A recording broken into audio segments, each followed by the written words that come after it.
6. ariketa egingo dugu, orduan beti bezala irakurriko dugu, gogoratu pentsatu formulak nik irakurtzen dudan bitartean, bale? Eta, bueno, ariketa honetan daukagu etekina dela 150, eta hori da kontu berri bakarra, bale? Joan gaitezen, sodio hidroksidoa, NaOH, presta daiteke sodio karbonatoa, Na2CO3, kaltzio hidroksidoarekin CaOH2 erreakzionaraziz.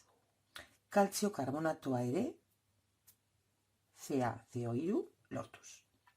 Baldin eta prozesuaren etekina 150 bada, kalkulatu behar dugun sodio karbonatoaren masa horren beste sodio hidroksido lortzeko. Kontuan hartu behar dezu sodio hidroksido hau erreala izango dela. Hau da, 150 aplikatu ondoren. Baina joan gaitezen pausoz pauso. Lehendabiziko puntua beti bezala izango da erreakzioa idaztea eta doitzea. Orduan, daukaguna da sodio karbonato bat, gehi bat mol o molekula kaltzio hidroksido, ematen duela bi sodio hidroksido gehi kaltzio karbonatoa. Begira hemen jartzen detela 150 dela etekina ez ahaztutzeko kalkuluak egiterakoan. Hurrengo pausoa beti bezala molak adieraztea, masa molarrak, eta bi hauek kombinatuz masak. Eta laugarren pausoa, beti bezala da, Lavoisier, hau da masaren kontserbazioaren printzipioa betetzen dela egiaztatzea. 180 gramo erreaktibo lortzeko 180 gramo produktu. Honekin, esan bezala beti hemen, hau da gure araua. Orain, berriz ere, bueltatzen gara ona. Baldin eta prozesuaren etekina horren bestekoa da, kalkulatu behar dugun sodio karbonatoaren masa, beraz, sodio karbonato masa, hemen egongo litzateke, bai?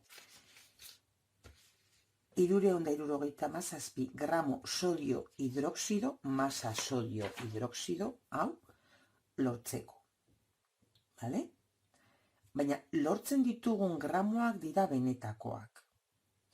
Orduan, lehendabiziko gauza da esatea, bale, etekina 150 da. Eta galdera da zenbat sodio karbonato benetan lortzeko 367 gramo sodio hidroksido. Hau da, etekina da 100 gramo teoriko lortzen badegu, benetan, errealitatean, 50 gramo errealak.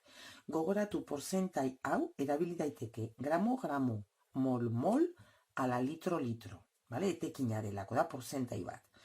Beraz, planteatzen dugu lortzeko 367 gramo sodio hidroksido errealak, kalkulatzen dugu zenbat gramo teoriko lirateke. Proportzioa horrela dirazten dugu, 100 gramo teoriko zati 50 gramo errealak eta errealak simplifikatzen dira, eta horrela daukaguna da 754 gramo sodio hidroksido teoriko. Hau izango da gure abia puntua, bale? Berez, hasiera batean da, baina aplikatuta eta honekin joaten gara erreakziora. Erlazionatu behar duguna da sodio hidroksidoaren masa, sodio karbonatoaren masarekin, bai? Beraz, 754 gramo sodio hidroksido lortzeko, beharko genituzke, jakinda 106 gramo sodio karbonato behar direla 80 gramo sodio hidroksido lortzeko, gramo sodio hidroksido, honekin lortzen dugu zenbat sodio karbonato behar dugun errealitatean. Eta hau da dana, edozein zalantza baldin badaukazue, mesedez iruzkinetan utzi eta erantzungo dizuet. Beste bat arte.